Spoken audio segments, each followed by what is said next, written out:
Welcome back students. मैं स्वप्निल जैन आपका maths teacher स्वागत करता हूं बिनोरी लाइव क्लासेस में। तो आज हम फिर से एक बार करेंगे आरबीएससी का ओल्ड पेपर जो कि है 2014 का। तो 2014 में जो पेपर हुआ था उसके अपन आज सॉल्यूशन करने वाले हैं। तो 2014 में जो पेपर आया था थोड़ा सा वो अप स्टैंडर्ड था, मतलब टफ आया था बेटा। उस साल जो पेपर का पैटर्न रहा था वो तो जो अपना स्टैंडर्ड पैटर्न रहता है उससे थोड़ा सा डिफरेंट रहा था और अपग्रेडेड रहा था। तो पेपर को पूरा आराम से सॉल्व करेंगे और समझेंगे कि किस किस प्रकार के क्वेश्चन आए थे उस पर्टिकुलर ईयर में। आपके लिए अलग से प्लेलिस्ट बना दी गई है आरबीएससी ओल्ड पेपर की। तो यूट्यूब चैनल पे आप प्लेलिस्ट पे जाएंगे और प्लेलिस्ट में आपको सारे ओल्ड पेपर्स मिल जाएंगे मैथ्स के सॉल्यूशन के साथ। 2022, 2020, 2019, 18, 17, 16 एंड 15, 14 यहां तक के पेपर सॉल्व करा दिए। इतने पेपर सॉल्व कर लोगे तब तो कोई चांस ही नहीं बनता कि कुछ गलत हो जाए। ठीक है, तो करते हैं पेपर का सॉल्यूशन स्टार्ट। तो फर्स्ट जो फ्रंट पेज है उसमें तो वही निर्देश लिखे हुए हैं जो मैं आपको ऑलरेडी बोल चुका हूं कि आपको जरूर से पढ़ने हैं। ऐसा नहीं कि हमें पता है क्या होता है पेपर में और छोड़ देना है। ठीक है, और एक चीज ये भी ध्यान रखनी है एग्जाम में कि यहां पे रोल नंबर जरूर मेंशन करने हैं। ठीक है, चलिए आगे बढ़ते हैं। और पूरे पेपर में देखो यहां ये सब लिखा रहता है डिटेल में। नंबर ऑफ क्वेश्चंस कितने हैं, प्रिंटेड पेज कितने हैं। कई बार क्या होता है पेज में जो पेपर आता है ना उसमें से एक पेज गायब होता है, स्टूडेंट ध्यान नहीं देते। तो ये अगर ऐसा ना हो, अगर वो पेज गायब निकला तो आपका तो सॉल्यूशन अधूरा रह जाएगा। ठीक है, तो पूरा पेपर टाइम पे पूरा करने के बाद एक बार ये जरूर चेक कर ले पेपर कंप्लीट किया है या नहीं किया है, कुछ मिसिंग तो नहीं है। क्या पता पेपर में ही कुछ मिसिंग आ जाए, सबके नहीं आता, लेकिन इतने सारे स्टूडेंट में से कोई एक दो के आ जाता है। ठीक है, क्योंकि प्रिंट ही तो है। ठीक है, चलिए तो यहां से शुरू होता है अपना पेपर का फर्स्ट पार्ट। ये तो दिए हैं अपन को क्या क्या कब कब आएगा, और ये शुरू करते हैं अपन अपने क्वेश्चंस। ठीक है बेटा, तो क्वेश्चंस में देखिए। हाँ, पहला क्वेश्चन अपने इनवर्स ट्रिग्नोमेट्री से आया है, प्रतिलोम त्रिकोणमितीय फलन से। और प्रश्न में बोला है tan inverse √3 minus cot inverse minus √3। देखो लास्ट 2 साल के 2014 और 15 में दोनों में ही दो साल के पेपर में जो क्वेश्चंस आए हैं इनवर्स ट्रिग्नोमेट्री में उसमें ये माइनस वाला है। और माइनस वाले में आपको ध्यान रखना है कॉस, सेक और कॉट, है ना, ये ध्यान रखना है। ठीक है, वो पाई माइनस में जाते हैं। ठीक है, तो ये tan inverse √3 minus cot inverse minus का √3। तो question number first, tan inverse √3 that is tan में कब आता है √3, 60 डिग्री पे, मतलब π/3 पर। तो tan में π/3 पर, देन माइनस, अब आते हैं बड़े ब्रैकेट पे, ये हो जाएगा पाई माइनस कॉट इनवर्स √3, ये कैंसिल हो जाएगा, π/3 देगा, then minus pi plus cot inverse cot π/6, ये इसको खा जाएगा तो अपने पास बचेगा π/3 माइनस पाई प्लस का π/6। ठीक है, 6 एलसीएम आएगा 2 और एक 3 पाई माइनस 6 पाई, मतलब माइनस 3 π/6, यही बनेगा। हल करेंगे तो बनने जाएगा अपने पास माइनस का π/2। तो फर्स्ट क्वेश्चन का आंसर बनता है माइनस का π/2। ध्यान रखिए क्वेश्चन वो वाला दिया है जिसमें पाई माइनस कॉट इनवर्स बन रहा है। ठीक है, तो कॉट के अंदर नेगेटिव आ रहा है और कॉट के अंदर नेगेटिव जो है वो पाई माइनस में बदलता है। इसी प्रकार से कॉस में नेगेटिव भी पाई माइनस में कन्वर्ट करता है। ठीक है, तो ये हो गया यहां पे complete. Number 2, question number second, A ज्ञात कीजिए जब a प्लस बी दिया है और a माइनस बी दिया है। तो a प्लस बी अपने पास जो आ रहा है वो आ रहा है 5209, 5209। a माइनस बी आ रहा है -3 -6 4 -1। दोनों को जब अपन हल करेंगे तो देखो यहाँ पे क्या वैल्यू बनेगी, दोनों को जोड़ते हैं, अगर दोनों को जोड़ेंगे तो a plus B and a minus B है, क्या होगा यहाँ पे b से b कैंसिल हो जाएगा और 2a बन जाएगा, ठीक है, that is 2a equal to, ये कितना हो जाएगा, 5 में से 3 गया 2, 2 माइनस 6 दैट इज ये बन जाएगा अपने पास माइनस का 4, इधर आ जाएगा 0 प्लस 4 4 और इधर आ जाएगा 9 माइनस 1 8, ठीक है। तो a की वैल्यू क्या बनेगी, a इक्वल टू बन जाएगा हमारे पास, क्या पूछ रहा था, a ही पूछ रहा है, a हमारे पास बन जाएगा 1 माइनस 2 2 और 4, 1 माइनस 2 और 2 4, ये आ जाएगा अपना क्वेश्चन नंबर सेकंड का सॉल्यूशन, ठीक है। तो question number first and second यहां होता है कंप्लीट, ठीक है। करते हैं आगे। तो नेक्स्ट क्वेश्चन है नंबर 3। देखो ये पिछले 2014 के पेपर में भी आया था मल्टीप्लाई वाला और यहां पे भी आया है, ठीक है। तो ये थोड़ा सा आपको इस तरह के क्वेश्चन की अच्छे से प्रैक्टिस कर लेना बच्चों, जो क्वेश्चन बार बार आ रहे होते हैं ना, वो ही जो बहुत पुराने पेपर हो गए उनमें से आने के चांस उतने ही बढ़ जाते हैं आपके इस साल के लिए, ठीक है। चलिए, तो ए दे रखा है, बी दे रखा है, आपको बोला है ए बी ज्ञात कीजिए, ए बी ज्ञात कीजिए मतलब सिंपली मल्टीप्लाई करवा रहा है हमसे दोनों का, करें। अब मल्टीप्लाई करने के लिए हमें क्वेश्चन नंबर 3 में ए दे रखा है -2, ए बी डायरेक्ट निकाल देते हैं, तो ए बी बराबर -2 4 और 5, ऑर्डर आया इसका 3 गुणा 1 3, ठीक है।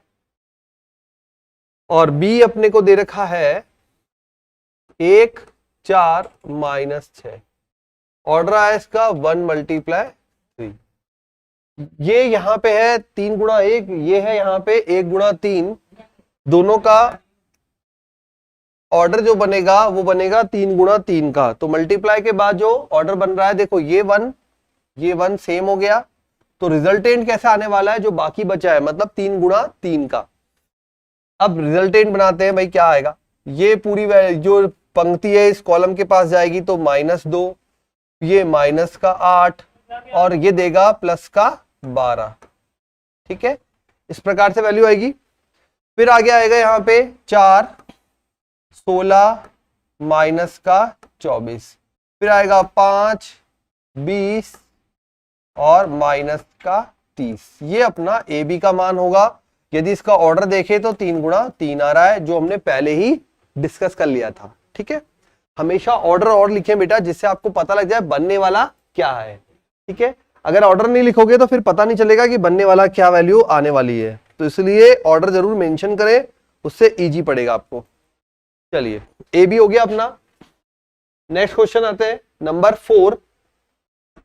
अब ये क्वेश्चन ऑलरेडी हम पहले किसी पेपर में आया हुआ है, फिर से आया इस पेपर से वहां रिपीट हुआ था, क्योंकि ये पुराना पेपर है और वो नया पेपर था, ठीक है।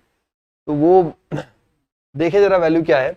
तो वैल्यू अपने को दी है sec² x upon cosec² x, value दी है हमें sec² x cosec² x। sec को अपन 1/cos में बदल सकते हैं, cosec को 1/sin में बदल सकते हैं, बदलते हैं। तो ये बन जाएगा हमारे पास ऊपर sin² x बटे में cos² x, ये बन गया tan² x dx। tan² x 1 + tan² x sec² x, तो sec² x -1, ये बदल जाएगा sec² x -1 dx। और इसका समाकलन आप लिख सकते हैं sec² x का डायरेक्टली tan x 1 का x प्लस c, ये हो गया इस प्रश्न का आंसर। तो छोटा प्रश्न था, लेकिन स्टेप थोड़े से ज्यादा थे, क्योंकि उसने आपसे डायरेक्टली यूं नहीं बोला कि भाई tan² x का समाकलन दे दो, उसने घुमा के लेके आया कि tan² x। अब यहाँ पे अगर आप यहाँ पे फंस गए कि भाई यार sec² x बटा cos² x है, शुरुआत कैसे करूं, तो फिर आगे नहीं बढ़ पाएंगे। ठीक है, तो इसलिए आपको ये ध्यान रखना है क्वेश्चन को किस प्रकार से सॉल्व करने के लिए स्टार्ट करना है। मैंने आपको बार बार बोला मैथ्स में स्टार्टिंग इज मोस्ट इंपॉर्टेंट बच्चों। तो ये हो गया नंबर फोर्थ। नंबर फिफ्थ, अवकल समीकरण dy by D X plus Y बराबर 1, y is not equal to 1 का हल क्या होगा। व्यापक हल बोला है, तो dy अपॉन डी एक्स बराबर 1 माइनस वाई। ठीक है, नेक्स्ट पेज पे चलते हैं, क्वेश्चन नंबर फिफ्थ को कंटिन्यू करते हैं। तो dy अपॉन डी एक्स बराबर 1 minus Y, 1 upon 1 minus Y D Y equal to D X. ठीक है, आ गया इतना तो समझ में। अब यहां पे दोनों तरफ समाकलन ले लेते हैं, अप्लाई करते हैं। तो इसका समाकलन हो जाएगा log 1 माइनस वाई, वाई के गुणांक का भाग लगता है तो माइनस आ जाएगा, बराबर x और प्लस में c। ठीक है, अब अगर इसको देखा जाए यहां पर x प्लस सी हो गया, ये log में माइनस में आ गया, तो अपन और क्या लिख सकते हैं इसको, log 1 अपॉन 1 माइनस वाई बराबर x प्लस सी। log का जो आधार है वो e है, और अगर सॉल्व करना चाहे तो 1 अपॉन 1 माइनस वाई बराबर e की पावर x प्लस सी। ठीक है, अगर इसको और थोड़ा सा सॉल्व करना चाहूं तो 1 माइनस वाई इक्वल टू, देखो एक तो e की पावर x हो जाएगा, एक e की पावर c हो जाएगा। e की पावर c को आप नया कांस्टेंट मान सकते हैं अगेन, तो ये हो जाएगा 1 minus 1 upon 1 minus Y c e1 e की पावर x। ये हो जाएगा फाइनल व्यापक हल। तो क्या सर ये जरूरी है कि e की पावर c को फिर से c माना जाए? नहीं, आप यहां पे भी छोड़ सकते हैं, कोई प्रॉब्लम नहीं है, यहां पे भी छोड़ सकते हैं, जरूरी नहीं लॉग को आप वहां शिफ्ट करें e की पावर को। मैंने तो ऐसे करके दिखा दिया आपको कि यहां तक आप जा सकते हैं इस आंसर में। ठीक है, तो जरूरी नहीं है आपको हर बार इस तरीके से सॉल्व करना है, आप ऐसा छोड़ भी सकते हैं। ठीक है बच्चों, तो ये हो गया अपना क्वेश्चन नंबर फिफ्थ यहाँ पे कंप्लीट। चलते हैं नेक्स्ट क्वेश्चन नंबर सिक्स पर। अब छठा क्वेश्चन है, ए वेक्टर अपने को गिवन है 2i minus 3j plus 4k cap के अनुदिश मात्रक सदिश ज्ञात कीजिए। जब भी किसी सदिश के अनुदिश मात्रक सदिश ज्ञात करना हो तो इसका सदिश अपॉन उसका परिमाण लगा देते हैं। और यदि यहां पे परिमाण दे रखा होता कि 8 परिमाण का 5 परिमाण का, तो अपन क्या करते, वहां पे उस परिमाण से गुणा कर देते या मल्टीप्लाई कर देते। ठीक है, तो करते क्वेश्चन नंबर सिक्स कम। सिक्स में बोला है ए वेक्टर इक्वल टू, क्या वैल्यू बोलिए, 2i minus 3j plus 4k। तो 2i minus 3j plus 4k। ए वेक्टर का परिमाण आएगा अंडर रूट में 4 प्लस 9 प्लस 16। ठीक है, 2 का 4, 3 का 9 और 4 का 16। ये हो जाएगा 16 और 9 25, तो हो जाएगा 29, 29 बन जाएगा। तो ए का परिमाण बन गया अंडर रूट में 29। तो इकाई सदिश बनेगा सदिश बटा सदिश का परिमाण। तो सदिश कितना है अपने पास, 2i minus 3j plus 4k। ठीक है, तो वो यहां पे अप्लाई कर देंगे, देखिए जरा क्या वैल्यू आती है।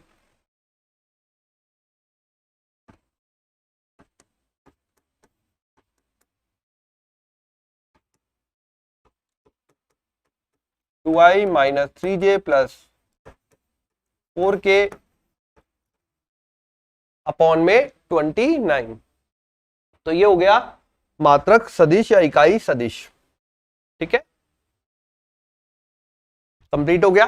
नेक्स्ट देखते हैं, एक रेखा x, y तथा z अक्षों की धनात्मक दिशा के साथ, क्वेश्चन में बोला है अक्षों की धनात्मक दिशा के साथ 90, 60 और 30 डिग्री का कोण बनाती है। ठीक है, तो हमें बताना है दिक् कोसाइन ज्ञात कीजिए। दिक् कोसाइन मतलब एल एम एन फाइंड करने हैं आपको। करते हैं भाई 90, 60 और 30 के लिए। क्वेश्चन नंबर 7, L बराबर कॉस अल्फा 90 डिग्री, M बराबर कितना दिया है, कॉस बीटा में 60 और 30, कॉस बीटा मतलब कॉस 60 डिग्री, और n दिया है कॉस गामा जो कि होता है यहां पे दिया है कॉस 30 डिग्री। तो L M N दिक कोसाइन हमको फाइंड करने हैं और वैल्यू दी है अल्फा बीटा गामा की 90, 60 और 30। कॉस 90 होता है 0, कॉस 60 का मान होता है 1/2 और कॉस 30 का मान होता है √3/2। चेक करके देखिए, L square plus M square plus N square एक आ रहा है क्या, L square plus 0 plus 1/4 plus 3/4, 4/4 1, ठीक है। तो ये अपना चेक करने का तरीका रहता है। बोर्ड में एक बार ऐसा प्रश्न आया है ना, कोई पेपर अपन ने सॉल्व किया था, उसमें एक ऐसा प्रश्न आया था जिसमें आपको एंगल दे रखे थे, लेकिन जब आप LMN के लिए अप्लाई करते हैं तो लॉजिकली उनका जो L square plus M square plus N square है वो एक नहीं आ रहा, ठीक है। तो ऐसा नहीं है आपको आंसर चेंज करना है, वो उन्होंने जो एंगल लिए थे वो करेक्ट नहीं लिए, ठीक है, वो उनकी मिस्टेक है, आपकी नहीं है, ठीक है। लेकिन फिर भी आप चेक करें और देख के जरूर रखें कि भाई क्या चीज सही दे रहे हैं क्या गलत दे रहे हैं। चलिए 7 क्वेश्चन हमने कंप्लीट कर लिए। नेक्स्ट है क्वेश्चन नंबर 8। दो समतल दे रखे हैं, कोण हमें ज्ञात करना है, दो समतल के बीच का कोण ज्ञात करना है। जो रूप दिया है वो आपको दिया है कार्तीय रूप। तो कार्तीय रूप में कोण ज्ञात करने का फॉर्मूला cos थीटा बराबर a1a2 plus b1b2 plus c1c2 बटे में under root a1 square plus b1 square plus c1 square और a1 a2 b1 b2 plus c1 c2 बटे में under root a1 square b1 square and c1 square under root में a2 square b2 square and c2 square. अब values कहां से मिलेगी समतल के अंदर, तो बेटा वैल्यूज ये है x y z के गुणांक a1 b1 एंड c1, और दूसरी समीकरण में x y z के गुणांक जो है वो है a2 b2 and c2। Apply कर देते हैं फॉर्मूला यहां पर, तो a1 2, ठीक है, b1 1 c1 -2 2 1 -2 मिल गया, a2 3 b2 -6 एंड c2 -2। कुछ भी और तो चेंजेस है नहीं इसमें, सिंपली अपना अप्लाई करना है अपन को। करते हैं यहां पे cos theta is equal to a1 a2 बन जाएगा 6 -6 प्लस 4 बटे में अंडर रूट के अंदर ये देगा अपन को 4 + 1 + 4, 4 + 1 + 4, और दूसरा वाला देगा 9 + 36 + 4, ठीक है। तो cos थीटा वैल्यू आ गई ऊपर, देखो 6 6 कट गया, 4 बटे में आ गया 3 और 7, ठीक है। तो ये दे देगा 3 × 7, तो थीटा बराबर cos इनवर्स 4/21। देखो आपसे कोण पूछा है ना, और 12th क्लास बोर्ड क्लास है, तो कोण पूछा है तो पूरा कोण ही निकाल के दो, ऐसा नहीं cos थीटा निकाल के छोड़ दो, ठीक है। क्या करोगे, cos थीटा निकाला, उसके बाद थीटा बराबर cos इनवर्स। अब आप सीख चुके हो इनवर्स निकालना, उधर शिफ्टिंग करना, तो पूरा शिफ्ट करके दे के आओ उसे आंसर की भाई ये आंसर आएगा, ओके। पूरा आंसर देना है जिससे मिस्टेक या नंबर काटने की जगह ना बचे एग्जामिनर के पास। ठीक है, अब अपने पास बोला है अगला क्वेश्चन। देखो 9th क्वेश्चन जनरली हर बार यही आ रहा है कि आप उत्तर पुस्तिका में रैखिक प्रोग्रामन का एक बार डायग्राम बना दीजिए और आपको एक समीकरण दी होती है 2x + 3y less than equal to 18 दिया है। यहाँ पे करते हैं अपन start. 2x + 3y less than equal to 18।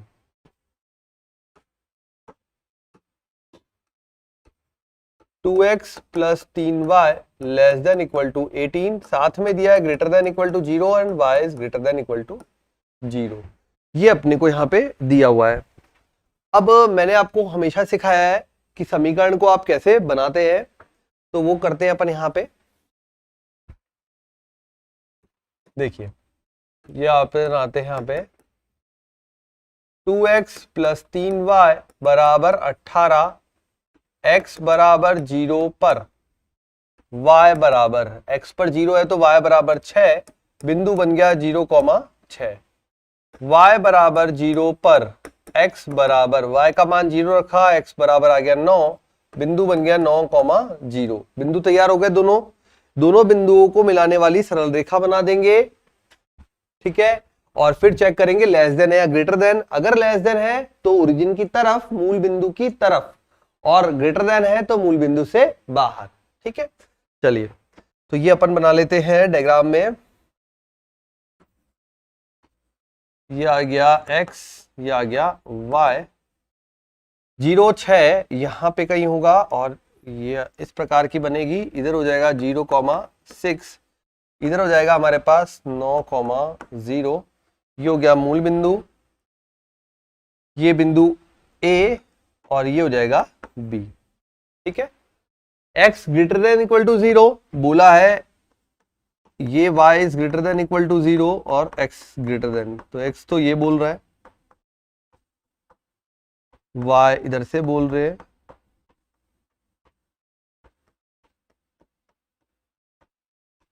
ठीक है, इसमें लेस देन इक्वल टू आ रहा है, मतलब जो वो सॉल्यूशन है वो अंदर की तरफ है, तो ये अपना आप पूरा छायांकित कर देना और बीच में यहां पे लिख देना और हल क्षेत्र। ठीक है, लिख जरूर देना जिससे अच्छा लगेगा डायग्राम में और पता भी लग जाएगा कौन सा भाग है जो हल क्षेत्र में आ रहा है। ठीक है, तो इस प्रकार से आप यहां थोड़ा सा शो करेंगे। 9th क्वेश्चन यहां कंप्लीट होता है। ए और बी बोला है, दोनों स्वतंत्र घटनाएं हैं। पी ए यूनियन बी का मान ज्ञात कीजिए जब पी ए बराबर 0.3 और पी बी बराबर 0.4 है। क्वेश्चन नंबर 10, पी ए बराबर 0.3, पी बी बराबर 0.4, यही मान है। तो पी ए बराबर 0.3, पी बी बराबर 0.4 स्वतंत्र घटना है, तो पी ए इंटरसेक्शन बी बराबर पी ए गुणा पी बी। ठीक है, कब? जब ए और बी स्वतंत्र घटना हो, तभी ये इस तरीके से मल्टीप्लाई होता है डायरेक्टली, जब दोनों स्वतंत्र घटना हो। तो इस हिसाब से ये तो पता लग गया कि ए इंटरसेक्शन बी कितना आएगा। ए इंटरसेक्शन बी आएगा अपने पास, probability of A intersection B बराबर, दोनों को गुणा कीजिए तो 0.3 गुणा 0.4 बराबर 0.12 ए इंटरसेक्शन बी। हमें ए यूनियन बी फाइंड करना है, तो probability of A union B is equal to P of A plus P of B minus दोनों का इंटरसेक्शन। वैल्यू रखेंगे 0.3 प्लस 0.4 माइनस 0.12। ठीक है, 0.7 माइनस 0.12 ये बन जाएगा 0.58। ठीक है, तो probability of A union B आ गया 0.58, 0.58। ए यूनियन बी बोला था इंडिपेंडेंट इवेंट थे, स्वतंत्र घटनाएं थी, तो उसके अकॉर्डिंग अपन ने फाइंड कर लिया। ठीक है, क्वेश्चन नंबर 10 होता है कंप्लीट। अब आते हैं सेक्शन बी पर। सेक्शन बी में क्वेश्चन नंबर 11, देखो यहां पे और भी मिला है। ठीक है, चलिए करते हैं। तो सेक्शन बी क्वेश्चन नंबर 11 बोला है, सिद्ध कीजिए कि वास्तविक संख्याओं के समुच्चय आर में A comma B A is less than equal to B square द्वारा परिभाषित रिलेशन ना तो स्वतुल्य है ना सम्मित है और ना ही संक्रामक है। देखो ये अच्छे क्वेश्चन लगते हैं जिसमें वो खुद ही बता दे कि ना तो स्वतुल्य है, ना सम्मित है, ना संक्रामक है। तो आपको बस उसके कारण डालने हैं और कुछ नहीं, ठीक है। जब कारण नहीं, यहाँ पे अगर निकालना ही होता है तब थोड़ा सा डिफिकल्ट होता है, जब केवल कारण डालने तो फिर तो आप कर ही सकते हैं। चलिए, तो रियल नंबर में बात हो रही है वास्तविक संख्याओं के समुच्चय में a comma B, A is less than equal to B square. चलिए देखें कैसे करना है आपको। तो क्वेश्चन नंबर 11, आर बराबर दे रखा है a comma B, A comma B, ओहो ऑलरेडी कर्ली बेसिस बना हुआ है, A comma B, A is less than equal to B square, इस प्रकार से दे रखा है वास्तविक संख्याओं के समुच्चय के लिए, ठीक है। तो a comma B, A is less than equal to B square, और a और b जो है वास्तविक संख्या। वास्तविक संख्या कहां से शुरू होती है? माइनस इंफिनिटी से लेकर प्लस इंफिनिटी तक, ठीक है। तो ये होती है वास्तविक संख्या। अब यहां पे इसमें वास्तविक संख्या को समुच्चय में अपन को सिद्ध करना है ना। तो वास्तविक संख्या को समुच्चय में माइनस इंफिनिटी से प्लस इंफिनिटी तक वैल्यूज अवेलेबल रहती है, और जिनको अपन बोलते हैं वास्तविक संख्या का समुच्चय कैपिटल आर या रियल नंबर्स। अब यहां पे पहले अपन स्वतुल्यता चेक करेंगे। तो फर्स्ट हमारी रहेगी स्वतुल्यता, खुद का खुद के साथ, मतलब ए आर ए क्या बनेगा? ये बनेगा हमारे पास a is less than equal to A square. तो ये यहां बोल रहा है a is less than equal to A square. तो इस अंतराल में ऐसा तो पॉसिबल है नहीं कि ए स्क्वायर जो है वो लेस देन हो a से, ठीक है। तो यहां यदि a की वैल्यू 1/2 हो गई, यदि a की वैल्यू 1/2 हो गई तो 1/2 का स्क्वायर क्या हो जाएगा? 1/4 हो जाएगा। तो कम, ये जो साइन है वो सही नहीं है। तो अब क्या लिखेंगे यहां पे? तो जो रिलेशन है अतः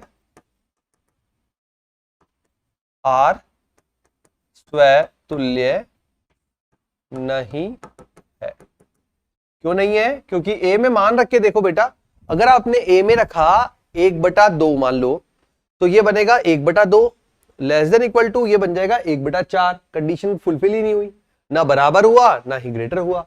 तो ये आर के लिए, ठीक है। वास्तविक संख्याओं के समुच्चय में, वास्तविक संख्याओं के समुच्चय में,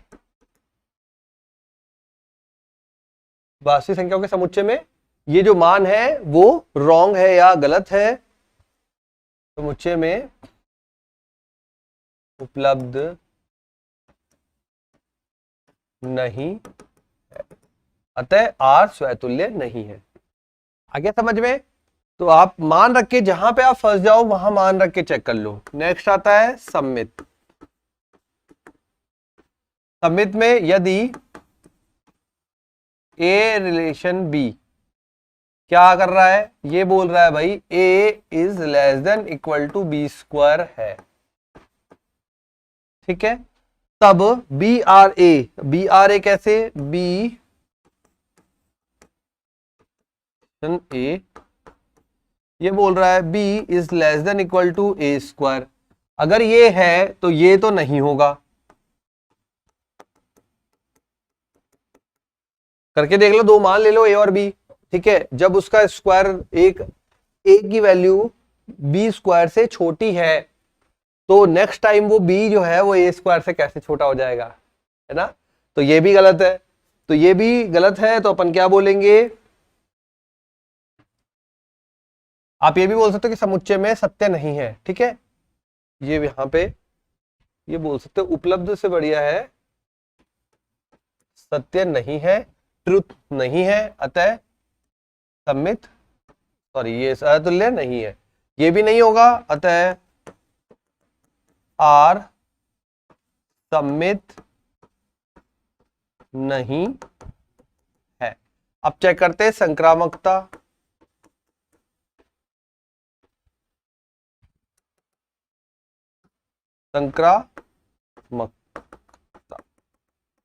संक्रामकता में यदि A R B A is less than equal to B square है, व B R C B is less than equal to C square है, ठीक है, तब अब आप देखो a is less than equal to B square, okay, मतलब a की जो वैल्यू है वो बी स्क्वायर से छोटी है। अब बात आ गई यहां b के लिए, b की वैल्यू सी स्क्वायर से छोटी है, तो अब अपन क्या इस निष्कर्ष पे पहुंच सकते हैं कि a की वैल्यू सी स्क्वायर से छोटी है? नहीं। कैसे पहुंचोगे? जब मान लीजिए मान जो है वो 1/2 ले लिया, ठीक है, तो जब आपने 1/2 लिया या -2 लिया तो यहां पे वो कंडीशन को फुलफिल ही सही रूप से नहीं करेगा, ठीक है। तो यहां तय कर लो, ए और बी का केस ले लिया 1 -2, ये मान लो आपने ले लिया 1 एंड -2, तो क्या बोला भाई 1 लेस देन इक्वल टू 4, ये सही है, ठीक है। अब उसके बाद ले लिया मैंने अगला सेट ले लिया -2, 1/2, तो ये क्या बोला भाई -2 is less than equal to 1/4, ये भी सही है, ठीक है। -2 is less than equal to 1/4, दोनों केस में सही है, तब ए आर सी नहीं होगा। चेक करो, ए अपने पास है 1 लेस देन इक्वल टू 1/4, ये रॉन्ग होगा, हो रहा है, अतः संक्रामक नहीं है।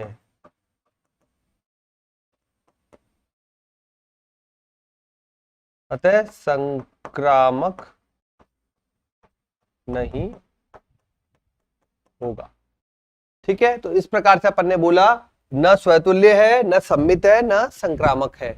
आप ये मान लेके भी यहां करके दिखा सकते हो, ए लिया है 1 और बी लिया है -2, एग्जाम्पल के लिए ले लिया, चाहे तो एक्सप्लेन कर देना जिससे समझ में आ जाए प्रॉपरली, ठीक है। तो ये हो गया अपना क्वेश्चन नंबर 11 कंप्लीट। नेक्स्ट चलते हैं। यस, मान लीजिए कि फलन जो है n2y दे रखा है इस प्रकार से, फंक्शन ऑफ x 4x + 3, और फिर दिया है अपन को परिभाषित फलन है जहां y जो है वो क्या बता रखा है, बिलोंग्स टू n, और y बराबर अपन को दे रखा है 4x + 3 किसी x बिलोंग्स टू n के लिए। सिद्ध कीजिए कि f व्युत्क्रमणीय है और प्रतिलोम फलन भी ज्ञात कीजिए। तो अपन जब ये चेक करते हैं तो क्या करते हैं, एकेकी और आच्छादक चेक करते हैं। तो इस प्रश्न में अपन को दिया है एकेकी और आच्छादक चेक करके बताइए कि व्युत्क्रमणीय है या नहीं है। तो अपने को दिया है 4x + 3, करते हैं भाई और वाले पार्ट में। तो और वाला प्रश्न है 11th, और फलन दिया है हमें कि y बराबर 4x + 3, ठीक है। एकेकी के लिए क्या चेक करते थे, एकेकी के लिए अपन चेक करते थे यदि f of x1 बराबर f of x2 हो जाए तो एकेकी होगा। तो f of x1 बराबर f of x2 ये अपन को लेके चलते हैं। तो इसके अकॉर्डिंग 4x1 + 3, देखो y और f of x1 एक ही मतलब है, y बराबर fx बोलते हैं ना अपन, तो y बराबर fx एक ही मतलब है। कंफ्यूज नहीं होना कि ये सर ने fx1 ये यहां पे कैसे लिख दिया, क्या लिख दिया, ठीक है, मीनिंग एक ही है दोनों चीज का। तो f of x2 ये लग दिया 4x2 + 3, 3 कैंसिल हो गया, x1 बराबर x2, अतः एकेकी फलन है, ठीक है। अब एकेकी फलन तो हो गया, अब आच्छादक चेक करते हैं। तो आच्छादक और यहां पे प्रांत और सहप्रांत और परिसर दिया है क्या हमें दिया है फलन जो है n से y में है, ठीक है, n से y में है, तो y क्या है, बिलोंग्स टू n है, और y जो है वो अपने को बोल रहा है किसी x टेंड्स टू n के लिए। वैसे तो देखो शब्दों में ही लिख दिया है यहाँ पे, फिर भी अगर आप देखना चाहें तो बोल सकते हैं यहाँ पे सबसे पहले आप यहां से x का मान निकालेंगे, ठीक है, x का मान निकालेंगे तो क्या बनेगा, x बराबर बनेगा y माइनस 3/4 बन गया। अब अगर मैं बोलूं f ऑफ x बराबर f ऑफ y माइनस 3/4 बराबर 4y माइनस 3/4 प्लस 3, सॉल्व करते हैं, 4 से 4 कैंसिल, आ गया y, अतः आच्छादक फलन है, ठीक है, या यूं बोल सकते हो प्रांत जो सहप्रांत है वो परिसर के बराबर है, अतः आच्छादक फलन है। अब हमें यहाँ पे एकेकी या आच्छादक है तो हम क्या बोलेंगे, जब भी कोई फलन एकेकी व आच्छादक दोनों हो तब उसका जो व्युत्क्रमणीय है, ठीक है, पूछा है ना व्युत्क्रमणीय है या नहीं है, f व्युत्क्रमणीय है सिद्ध कीजिए, तो अपन बोलेंगे जब भी कोई फलन एकेकी व आच्छादक दोनों है अतः वो व्युत्क्रमणीय है, ठीक है, अतः व्युत्क्रमणीय, ठीक है, अतः व्युत्क्रमणीय है। तो ये हो गया अपने पास, पहले अपन को बोला गया था कि भाई इसका प्रतिलोम फलन भी अपन को ज्ञात करना है, तो देखिए जरा क्या आएगा,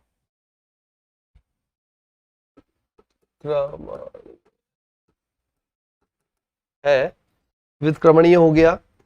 अब प्रतिलोम फलन देख लेते हैं इसका क्या आ रहा है, तो ये ऑलरेडी x आ चुका है, x ही ये बनेगा, तो आप क्या लिखेंगे, x बराबर y माइनस 3/4 ऑलरेडी अपन निकाल चुके हैं, और x को क्या लिख सकते हैं अपन, f इनवर्स ऑफ y, है ना, तो ये आ जाएगा अपने पास f inverse of y is equal to y minus 3/4, तो ये आ जाएगा प्रतिलोम, ठीक है, ये आ जाएगा प्रतिलोम फलन। तो प्रतिलोम फलन का भी मान निकाल दिया, व्युत्क्रमणीय ये भी अपन ने बता दिया। नेक्स्ट चलते हैं क्वेश्चन नंबर 12 पे। यहां तो हो गया 11th यहां तक कंप्लीट हो गया, अब आते हैं 12 पे। यस,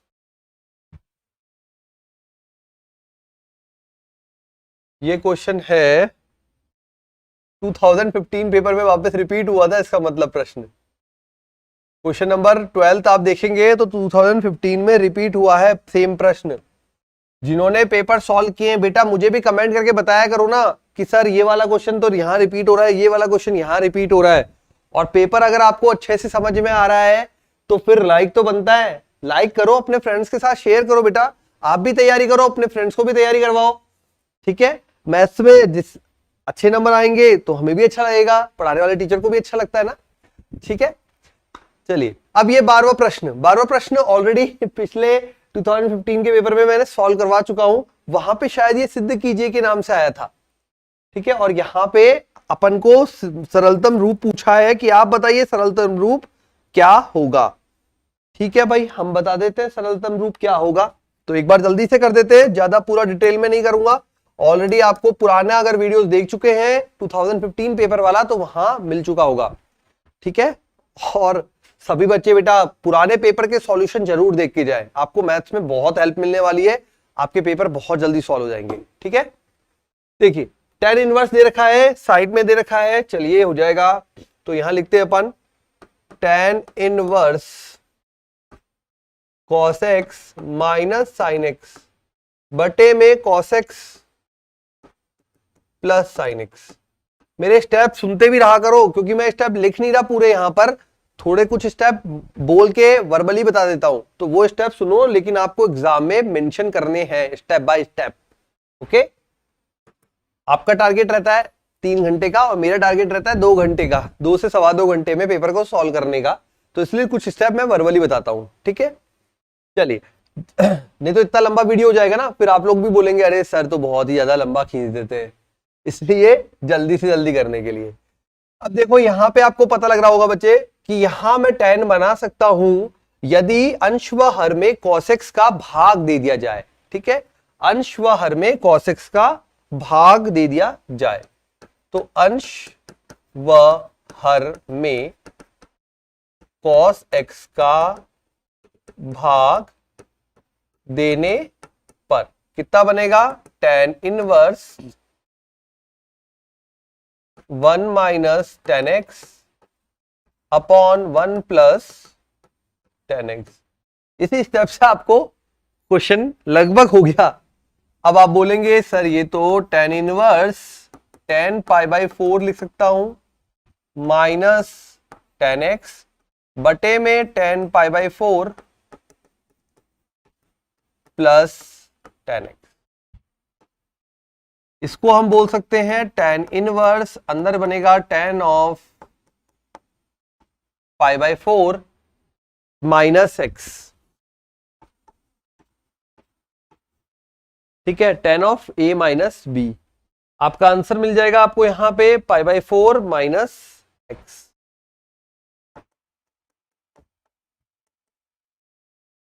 तो यही आपको सॉल्व करना था। ये tan a minus tan b upon tan a plus, ओहो ये क्या कर दिया यहां पे, जस्ट ए मिनट, जल्दी जल्दी में जो माइंड में चल रहा होता है वो यहां केर तो दिया, लेकिन ये 1 plus tan a minus tan b upon 1 plus tan a tan b। ठीक है, तो ये बन जाएगा tan of a minus b pi by 4 minus x। ये हो जाएगा आपका फाइनल आंसर, हो गया कंप्लीट। अब आते हैं नंबर अथवा में इसके, और अथवा में हमसे बोला है प्रश्न में कि सिद्ध कीजिए tan इनवर्स 63 बटा 16 बराबर होता है sine inverse plus cos inverse के इन मानों के। तो देखो यहां पे हमसे tan इनवर्स बोला है, यहां साइन और कॉस बोला है, तो पहले हम tan में बदलूं, पहला काम tan में बदलना। तो ले लेते हैं अपन अगला पेज, tan इनवर्स 63 बटा 16 क्वेश्चन नंबर 12 और में 12वां प्रश्न, tan इनवर्स 63 बटा 16 बराबर में साइन इनवर्स कितना दिया है भाई, 5 बटा 13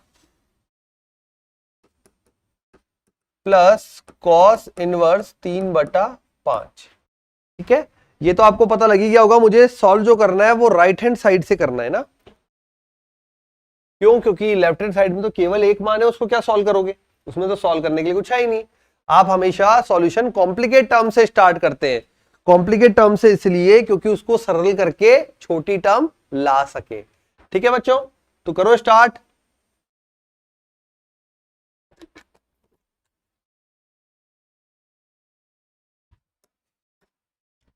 स्टार्टिंग के लिए आरएचएस साइड चुनेंगे। आरएचएस साइड में मैं पहले ले रहा हूं साइन इनवर्स 5 बटा 13 माना थीटा। तो साइन थीटा बराबर 5 बटा 13 जो कि बनेगा लंब बटा कर्ण। आपको पता ही है साइन थीटा में होता है लंब बटा कर्ण। ठीक है, और इंग्लिश मीडियम वाले इसको बोलते हैं परपेंडिकुलर अपॉन हाइपोटेनियस। ठीक है, परपेंडिकुलर अपॉन हाइपोटेनियस या लंब बटा कर्ण हिंदी में। आधार आप इसकी हेल्प से निकाल लेंगे, 12 आएगा।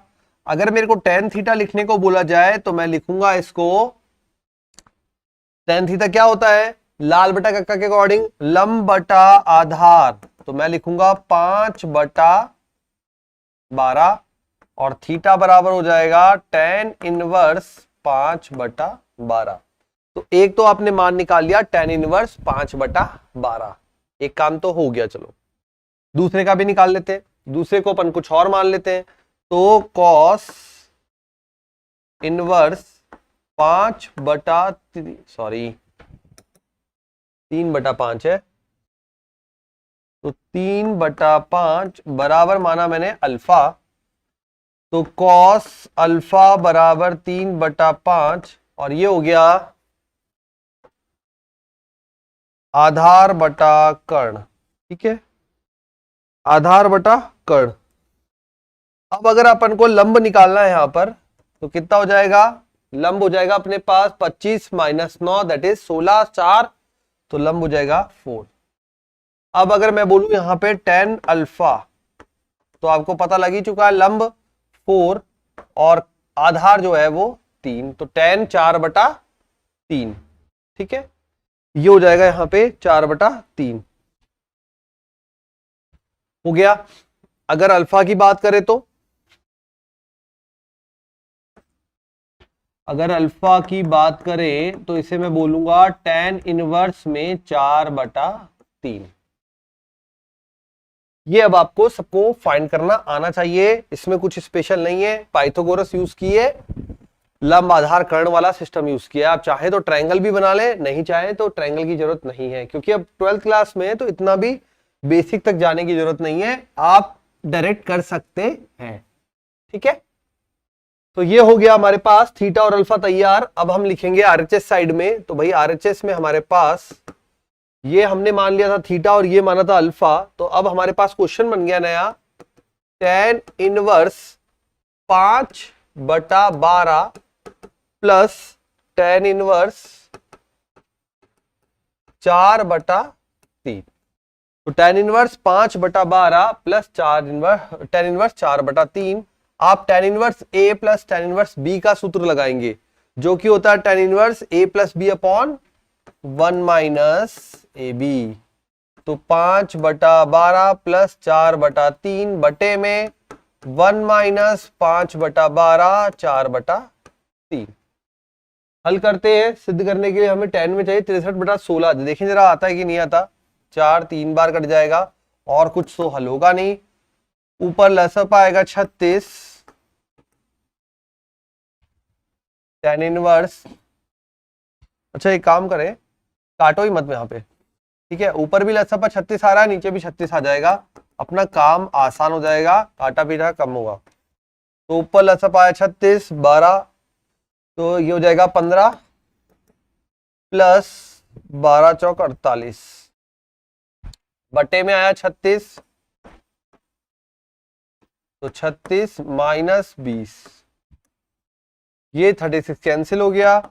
ऊपर आ गया tan इनवर्स 15 और 48, तो 4 1 5 6 8 9 10 11 12 13 63 बटा 20 10 30 और ये 16। ये आ गया LHS पार्ट और हमने कर दिया इति सिद्धम, ठीक है।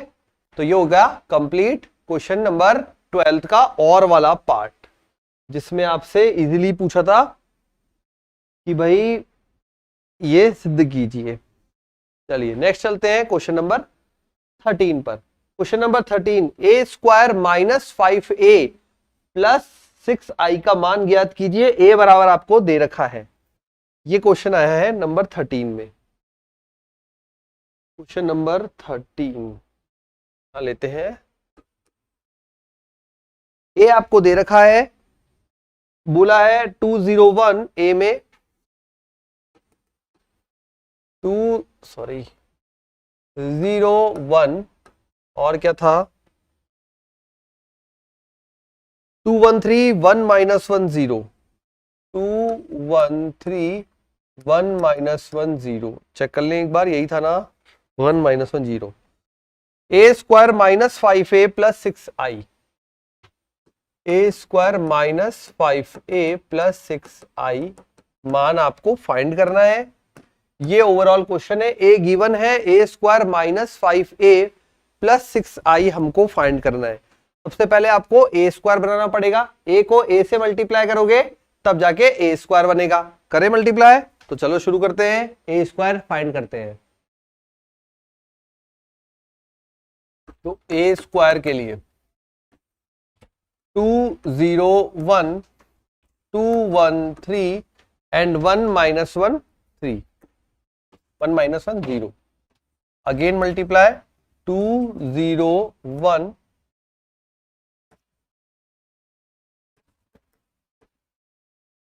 करते हैं इसको मल्टीप्लाई। ए स्क्वायर को जब मल्टीप्लाई करेंगे यहां पे, तो यहां 201, 221 से मल्टीप्लाई होगा, ये क्या देगा अपन को 24, ये 0, ये 1, तो ये आ जाएगा 5। ठीक है, फर्स्ट वैल्यू आ गई ए स्क्वायर में अपने पास 5।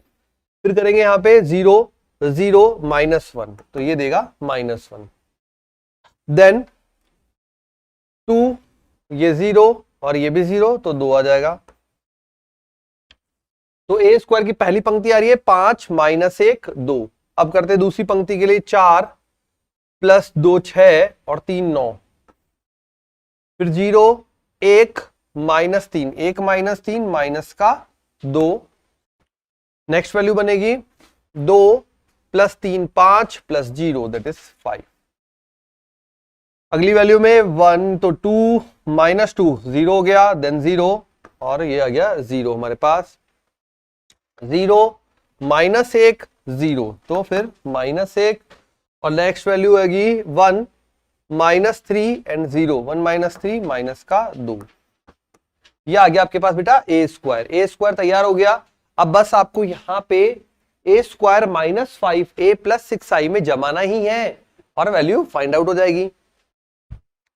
तो रखते हैं अपन A square -5a + 6i is equal to 5 -1 2 9 -2 5 0 -1 minus का 2। ये तो आ गया हमारे पास ए स्क्वायर। ठीक है, ए स्क्वायर फिर -5a, तो 5 से a को गुणा करके रखेंगे 10। मैं +5 से गुणा कर रहा हूं, माइनस को मैंने बाहर रख रखा है। ये ध्यान रखें, जो स्टूडेंट -5 से गुणा कर दे वो यहां प्लस में बदल देना। ठीक है, अब ये छोटी छोटी गलतियां मत करना बेटा गुणा भाग वाली। तो जो स्टूडेंट यहाँ पे -5 से मल्टीप्लाई करके लिखेगा वो यहां प्लस चिन्ह लगाएगा।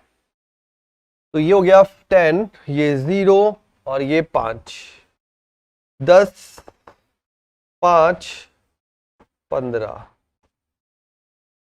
ठीक है, 10 5 15, 5 -5 एंड 0। फिर बोला है हमें +6i।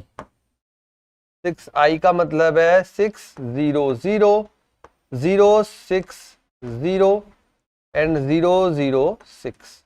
अब देखते हैं मान क्या तैयार होता है। सिंपल, अब आपको एडिशन सब्सट्रैक्शन ही करना है, बस जोड़ना है घटाना है। ठीक है, बनाना शुरू करें। 5 -10 और +6, तो 6 और 5 11, 11 में से 10 गया 1, तो पहला मान आ रहा है हमारे पास 1। नेक्स्ट देखते हैं -1 -0 + 0 -1, कुछ चेंज ही नहीं हुआ। 2 -5, 2 -5, 2 में से 5 गया तो कितना बचेगा माइनस का 3। ठीक है, तो ये आ गई पहली पंक्ति 1 -1 माइनस का 3। 9 -10 माइनस का 1 + 0 माइनस का 1। -2 -5 माइनस का 7 प्लस का 6 माइनस का 1।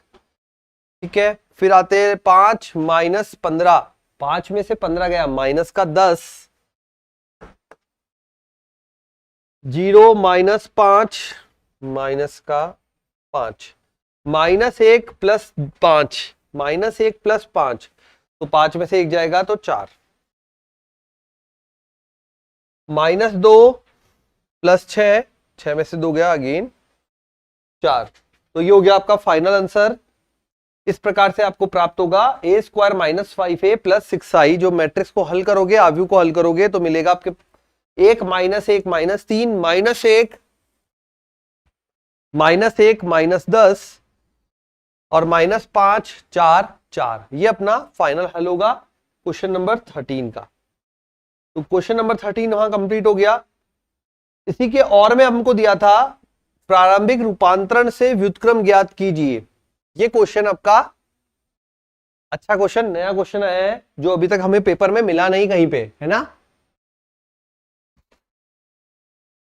तो बोला है अपन को a बराबर, ये जो दिया है 3 10 2 7। ठीक है, तो करते हैं आगे 3 10 2 7। क्वेश्चन नंबर 13 का और वाला पार्ट है। और वाला पार्ट क्वेश्चन नंबर 13। ए बराबर दिया है 3, 10, 2, 7, यही दिया है ना, 3, 10, 2, 7। ठीक है, चलिए तो ये हमको दिया है वैल्यू में ए बराबर 3, 10, 2, 7। इसका हमें ए इनवर्स फाइंड करना है। ठीक है, और कौन सी विधि से? जितनी भी संक्रियाएं होती है उसकी हेल्प से, संक्रिया की हेल्प से हमें ए इनवर्स फाइंड करना है। तो यहां पे संक्रिया लगा रहा हूं मैं। पहले तो आपको फॉर्मूला जो आया है वो लिखना पड़ेगा। ए बराबर, फॉर्मूला होता है ए बराबर आई मल्टीप्लाई ए। ठीक है, ए अपने पास मान हो जाएगा 3, 10, 2, 7। 3, 10, 2, 7। आई हो जाएगा अपने पास I2, 2 ऑर्डर का इकाई आव्यूह, 1, 0, 0, 1, और साथ में हो जाएगा ए। अब आपको यहां पे इकाई आव्यूह बनाना है और यहां पे जो बनेगा उसकी हेल्प से वो कहलाएगा ए इनवर्स। ठीक है, तो पहला अपन लगा रहे R1 में R1/3, R1 में 1/3 R1 या R1/3। तो फर्स्ट में लगेगा तो यहां पे बन जाएगा 1, यहां आ जाएगा 10/3, यहां आ जाएगा 2, यहां 7, बराबर समकक्ष इसके राइट साइड में भी होगा। तो राइट साइड में बनेगा 1/3, 0, 0, 1, और आ जाएगा ए। तो पहली संक्रिया आपने अप्लाई कर दी, वो अप्लाई करी R1 में R1/3। अब नेक्स्ट लगा रहे हैं R2 में R2 - 2R1। ठीक है, कहां से? ये देखो पहला जो अपने काम है, अपन को ए को जो है, ए जो है इसको कन्वर्ट करना है आई के अंदर, इकाई मैट्रिक्स के अंदर। ठीक है, अब इकाई आव्यूह के अंदर कन्वर्ट करना है इसको, तो यहां पहले 1 चाहिए, यहां 0, यहां 0, यहां 1। ये अपना स्टेप है। तो पहला काम था हम इसको 1 बनाना, 1 बना लिया। ठीक है, अब अपन R2 में जब अप्लाई कर रहे हैं R2 - 2R1, तो देखो कुछ यहां से ये 0 हो जाएगा इसकी हेल्प से। ठीक है, तो ये मैंने लगाया R2 में R2 - 2R1, तो बनेगा 1, 10/3, 2 - 2 दैट इज 0, और ये बनेगा 7 - 20/3, तो 7 - 20/3, तो 21, ये बन जाएगा 1/3। ठीक है, सिमिलरली यहां पे देखें 1/3, 0, 0 माइनस तो माइनस का 2/3, और 1 माइनस तो ये बनेगा अपने पास 1, और साथ में रहेगा ए। ये यहां तक आ गया। अब हमको इसकी हेल्प से यहां 0 बनाना है और यहां 1 बनाना है। तो पहले मैं यहां 0 बना लेता हूं। तो R1 में R1 - 10/3 -10 है ना, तो यहां पे, या फिर पहले इसको 1 बना लेता हूं तो फिर आ जाएगा क्या? ठीक है, ऐसा कर लीजिए। तो पहले अपन बना लेते हैं इसको R2 में R2 × 3, 1 बना रहे केवल। ठीक है, तो R2 में R2 × 3 किया तो ये बन गया 1, 10/3, ये बन गया 0, ये बन गया 1, इज इक्वल टू ये 1/3, ये 0, 3 से मल्टीप्लाई किया तो -2 और 3 ए बन गया। अब यहां पे अपन अप्लाई कर सकते हैं R1 में, देखो सारे स्टेप पहुंच गया, ये 1 आ गया, यहां 0 चाहिए तो इस 0 के लिए काम कर रहे हैं। तो R1 में R1 - 10/3 R2 हो जाएगा काम। तो अप्लाई करते हैं R1 - 10/3 R2 that is 1, 10/3 - 10/3 0, 0, 1 is equal to R1 में 1/3 माइनस, है ना, ये बन जाएगा 1/3 माइनस, तो देखो यहां पे हल कर लो, 1/3 माइनस माइनस प्लस का हो जाएगा 20/3, 21/3, मतलब ये देगा अपन को 7। ठीक है, ये अपन को वैल्यू देगा 7। फिर 0 - 10/3 गुणा 3 से 3 कट गया, 0 माइनस, तो ये हो जाएगा माइनस का 10, ये -2 और ये 3। तो जब आपने यहां पे i बन गया तो कितना वैल्यू आ जाएगा, जब वहां पे i बन गया तो वैल्यू आ जाएगा अपने पास, ये i पूरा बन गया तो a इनवर्स, ये जो वैल्यू तैयार होती है यही तो a इनवर्स होता है, तो a इनवर्स आ गया 7 -10 -2 और 3। ये पूरा हमारा फाइनल आंसर आ गया, a इनवर्स तैयार हो गया। तो इस प्रकार से आपको संक्रियाओं के हेल्प से, या ये बोला जाए प्रारंभिक विधि से इस प्रकार से व्युत्क्रम बनाते हैं, बोला है प्रारंभिक रूपांतरण, ठीक है, संक्रियाओं की मदद से। अब ध्यान रखें यहाँ पे एक चीज, यदि आपने क्वेश्चन में आर वाली संक्रियाएं अप्लाई करी है तो पूरे सॉल्यूशन तक आप आर वाली संक्रियाएं मतलब पंक्ति वाली संक्रिया ही अप्लाई करेंगे। अगर आपने स्टार्टिंग में कॉलम वाली या स्तंभ वाली संक्रिया अप्लाई करी है तो पूरे प्रश्न में आप लास्ट तक जो संक्रिया लगाएंगे वो स्तंभ वाली लगाएंगे। तो इस बात का स्पेशल ध्यान रखें बच्चों, ठीक है। तो यहां तक होते हैं अपने 13 क्वेश्चन। आगे के क्वेश्चन करेंगे अगली क्लास में। तो अगर वीडियोस पसंद आ रहे हैं बेटा तो उसको लाइक जरूर करें और अपने फ्रेंड्स के साथ शेयर करें। आपके लिए सारे जो पेपर है आरबीएससी बोर्ड के वो सॉल्व कराए जा रहे हैं जिससे बच्चे अच्छे से तैयारी कर सके, ठीक है। तो मिलते हैं अगली क्लास में, तब तक के लिए बाय, थैंक यू।